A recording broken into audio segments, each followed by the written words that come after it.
தமிழ்நாட்டில் ரேஷன் கடைகளில் விநியோகிக்கப்படும் அரிசி பொதுமக்கள் ஆடு கோழிகளுக்கு போடுவதாக அவை முன்னவர் செங்கோட்டையன் கூறியதால் திமுகவினர் கொந்தளித்தனர்.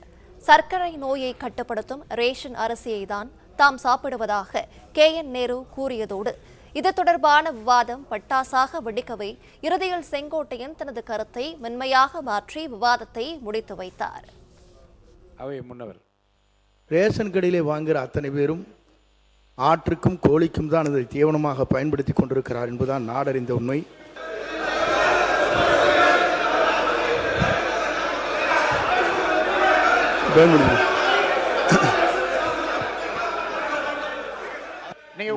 பேரவைத் தலைவர் அவர்களே,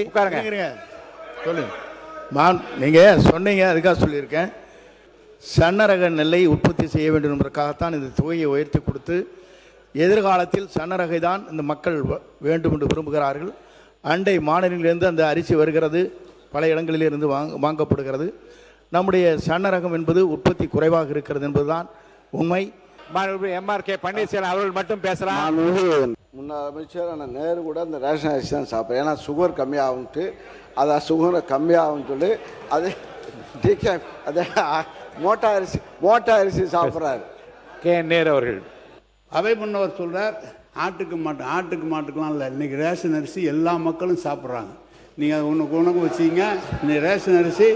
காரணம், ரேஷன் அரிசி சாப்பிடுகிற போது அந்த சர்க்கரை அளவு குறைகிற காரணத்தால் எல்லா மக்களும் அதை எடுத்துக்கொண்டிருக்கிறார்கள். நீ எப்படி காலையில் எழுந்திரிச்சோன்னா நெல்லிக்காய் ஜூஸ் குடிப்பான்னு பேட்டி கொடுக்குறியா, அது மாதிரி இன்றைக்கு ரேஷன் அரிசியை எல்லா மக்களும் பயன்படுத்தி கொண்டிருக்கிறார் என்பது உண்மை. உறுப்பினர் பொதுப்பணித்துறை அமைச்சர் விவசாயத்துறை மானியருக்கு போய் சொன்னார், அண்ணன் நேரு கிட்ட ஆயிரக்கணக்கான விவசாய நிலம் இருக்கு, அவர் அங்கேயே நெல் எல்லாத்தையும் போட்டு உற்பத்தி பண்ணிக்கிறாருன்னு. ஆனால் ஒரு பரம ஏழையா இருக்கக்கூடிய மாதிரி அண்ணன் ரேஷன் கடையில் தான் அரிசி சாப்பிட்றாருன்னு ஒரு தகவல் இன்னைக்கு தான் அது தெரியுது. நான் சிறு வயசுலேயே BHL இருக்கும் பொழுது ரேஷன் கடையில் போய் அரிசி வாங்கி சாப்பிட்ட குடும்பம் தான் என்னோட குடும்பம். அப்போ சாப்பிடும் போதே அரிசியோடைய அளவு எப்பயுமே பெருசாக இருக்கும். அதோடைய கலர் பார்த்தீங்கன்னா நம்மளுடைய எல்லார் வீட்லையும் இப்போ நம்ம சாப்பிடக்கூடிய அரிசி நிறைய பேர், சில சட்டமன்ற உறுப்பினர்கள் ரேஷன் அரிசி சாப்பிட்றான்னு சொல்கிறாங்க. நம்ம அது தனிப்பட்ட இது போல. பெரும்பாலும் இங்கே இருக்கக்கூடிய சட்டமன்ற உறுப்பினர்கள் தன்னுடைய மனசாட்சிப்படி தெரியும், யாரும் ரேஷன் கடையிலிருந்து அரிசி வாங்கி சாப்பிட்றதில்லை பெரும்பாலும். நான் இதுதான் உண்மையை தான், நாங்கள் உண்மையை பதிவு பண்ணுறோம். இங்க மக்கள் என்ன நினைக்கிறாங்கிறத உண்மையை நம்ம பதிவு பண்ணணும். இதுல இந்த ஆட்சி அந்த ஆட்சி போன ஆட்சி 50 வருஷ ஆட்சி பத்தி பதிவு பேசல. இன்னைக்கு இருக்க நிலைமை என்னங்கிறத மாண்புமிகு முதலமைச்சருடைய கவனம் போய் சென்ற பிறகு அப்ப விவசாயிகள் சொன்னாங்க, நாங்க எங்களுடைய பயிரை மாத்தணும்னா நீங்க சன்ன நகர்களுக்கு அதிகமான ஊக்கத்தொகை கொடுங்க அப்படின்னு பதிவு பண்ணுவோம். மாண்புமிகு முதலமைச்சர் திருப்பியும் ஒரு விவாதம் நடந்துச்சு. அப்ப மாண்புமிகு முதலமைச்சர் சொன்னாரு, மற்ற ஆட்சிகள்லாம் விட்டுருவோம், நம்ம ஆட்சியில கொடுக்கக்கூடிய அரிசி சன்ன நகர் நெல்லா நம்ம கொடுப்போம், அரிசியா கொடுப்போம் மக்களுக்கு.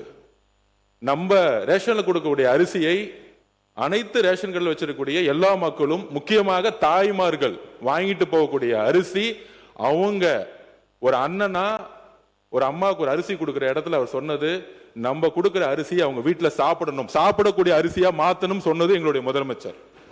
இது உண்மை. இதற்குதான் சன்ன நகர் நெல் அரிசிக்கு அதிகமான ஊக்கத்தொகை கொடுத்து டெல்டா மாவட்டங்கள்ல இனி வரும் காலங்கள்ல பொது ரக நெல்லுக்கு பதிலா சன்ன நகர் நெல்லை பயிரிடணும், அவங்களுக்கு ஒரு ஊக்கம் கொடுக்கணும். அவங்க பயிரிட்டாதான் அதை நம்ம கரெக்டா ப்ரொக்யூர் பண்ணி மக்களுக்கு ரேஷன் கடையில் கொடுக்க முடியும். ஏன்னா அவங்க அதிகமான உற்பத்தி பொது ரகம் பண்ணிட்டாங்கன்னா ரேஷனுக்கு நம்ம சரியான நெல்லை அரிசி கொடுக்க முடியலங்கிறதுக்காக தான் சன்ன நெல்லை உற்பத்தி அதிகப்படுத்துறதுக்கு இதை பதிவு பண்றோம். உண்மையாக சொல்லுகிறோம், தாய்மார்களுடைய வழியிலிருந்து சொல்றோம். இன்றைக்கு அதை மாற்றக்கூடிய ஒரு அரசாக 90% இன்றைக்கு அந்த அரிசியை வாங்கி யாரும் சாப்பிட்றதில்ல, இட்லி மாவு யூஸ் பண்றாங்க. அண்ணன் சொல்ற மாதிரி முன்னாடி நிறைய கடத்தல் நடந்துட்டு இருந்துச்சு, இதெல்லாம் தடுத்து ஆந்திராவுக்கு போயிட்டு இருந்துச்சு, கர்நாடகா போயிட்டு அதை தடுத்து நிப்பாட்டி இன்னைக்கு வரக்கூடிய காலத்தில் சன்ன நகர் அரிசியை நெல்லை வாங்கி அதை கரெக்டா ஸ்டோரேஜ்ங்கிறது கிடையாது. இது இந்த அரசு அந்த அரசு சொல்ல வரல. அதிகமான உற்பத்தி வரும் பொழுது தார்பாயை மூடி அப்படிதான் நம்ம ஸ்டோரேஜ் பண்ணி வச்சிருக்கோம். 30-40% தார்பாய் தான் மூடி வச்சிருக்கோம். அப்ப ஸ்டோரேஜை உருவாக்கக்கூடிய இடத்துல நம்மளுடைய உணவுத்துறை அமைச்சரும் சரி விவசாயத்துறை அமைச்சரும் சேர்ந்து வந்து தனி திட்டங்களை கொண்டு வந்துட்டு இருக்காரு.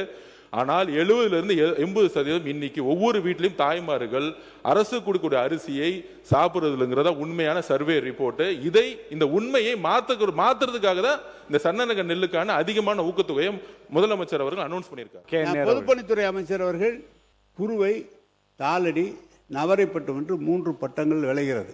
3 பட்டங்களில் குறுவையில் விளைகிறது மொத்தமான அரிசி தான் விளையுது. அதாவது 7-31 46 AST 16.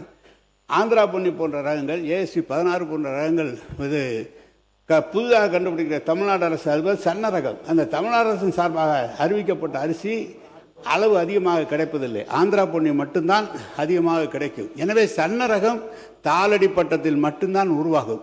நவரை பட்டத்தில் தாளடி வந்து சன்னரகம் போட்டால் விளைச்சல் அதிகமாக வராது, விவசாயிக்கு லாபம் வராது. எனவே சன்னரகம் என்பது ஒரு பட்டத்தில் தான் வர முடியும். நீங்கள் நினைப்பதை போல வெளியிலேருந்து வேணால் வாங்கலாம், நீங்கள் சன்னரகத்தை வாங்கி வேணால் கொடுக்கலாமே தவிர விளைவிக்க முடியாது. இதுதான் அரசியலில் நம்முடைய பொதுப்பணித்துறை அமைச்சர் சொன்னார்.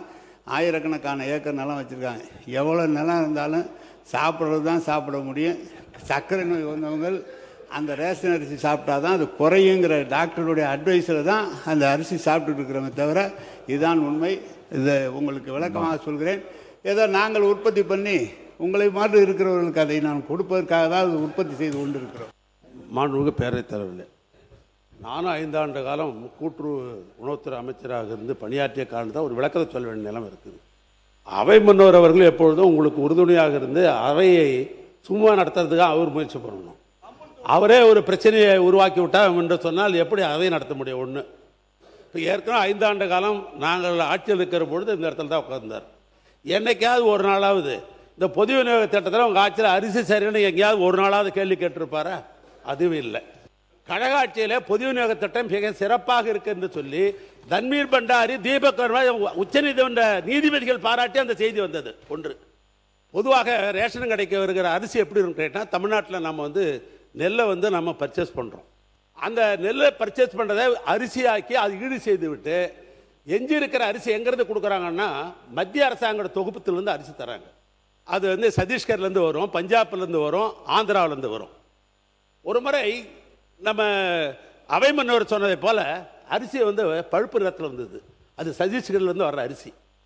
ரேஷன் கடையில் இதை பற்றி ஒரு செய்தி வந்த உடனே எங்கள் முதலமைச்சர் என்ன சொன்னார்னா, ரேஷனுக்கு அப்படி ஒரு செய்தி வந்திருக்கிறது, நாளைக்கே வந்து அதெல்லாம் வித்ட்ரா பண்ணுங்கன்னார். என்ன விஷயம்னார், இது சத்தீஸ்கரில் வந்த அரிசி அப்படின்னு உடனே மத்திய தொகுப்பில் இருக்கிற உணவுத்துறையை சந்தித்து, உணவு அமைச்சரவை சந்தித்து, எங்களுக்கு இனிமேல் சத்தீஸ்கர் அரிசி தேவையில்லை, பஞ்சாப் அரிசியும் ஆந்திரா அரிசியும் தான் வர வேண்டும் என்று ஆணை பெற்று அதுக்கு பின்னால் தொடர்ந்து அரிசி கொடுக்கப்பட்டது. இதுதான் உண்மையான வரலாறு. ஆனால் நீங்கள் போய் ஒரு சீனியர் சட்டமன்ற உறுப்பினர் அவை முன்னவர் கொச்சைப்படுத்தலாமா?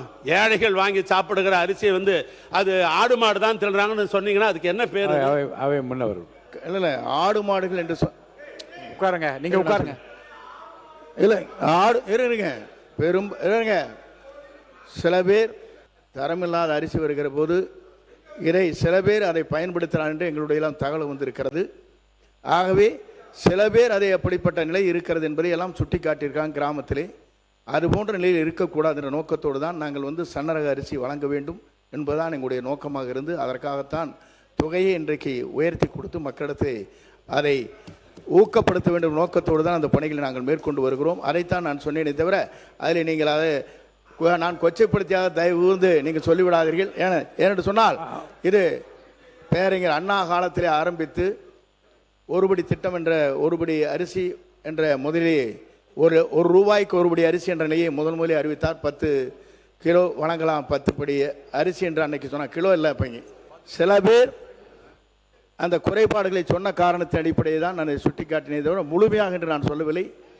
மாண்புமிகு அவை முன்னவர்கள் ஒரு கருத்து, பேரறிஞர் அண்ணா என்ன சொன்னாங்கன்னா, கொள்கை அறிவிப்பு தேர்தல் அறிவிப்பு வரும்போது 3 படி அரிசி லட்சியம், 1 படி நிச்சயம் என்று தான் அந்த தேர்தல் அறிக்கையில் சொல்லி அதை செயல்படுத்தினார்கள். மாண்புமிகு முன்னாள் முதலமைச்சர் எடப்பாடி கே பழனிசாமி அவர்கள் அரசனுடைய நேரடி நெல் கொள்முதலிலிருந்து கொள்முதல் செய்யப்பட்ட அந்த நெல்லை உடனுக்குடன் அரவைக்கு அனுப்பினால் இந்த நிலை ஏற்படாது. அது காலம் தாழ்த்தி அனுப்புகின்ற காரணத்தினால்தான் இந்த பழுப்பரிசி வருகின்றது.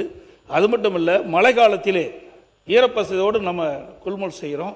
அதனால் உணவுத்துறை அமைச்சர் இதை கவனமாக எடுத்துக்கொண்டு நேரடி நெல் கொள்முதல் செய்தவுடன் உடனுக்குடன் அரவை ஆலைக்கு அனுப்ப வேண்டும். மற்றொன்று, வெளிமாநிலத்திலிருந்து தான் வரும்னு சொல்கிறாங்க. நமக்கு தேவையான அளவுக்கு கிடைச்சா வெளிமாநிலத்திலிருந்து அரிசி மத்திய அரசு கொடுப்பதில்லை.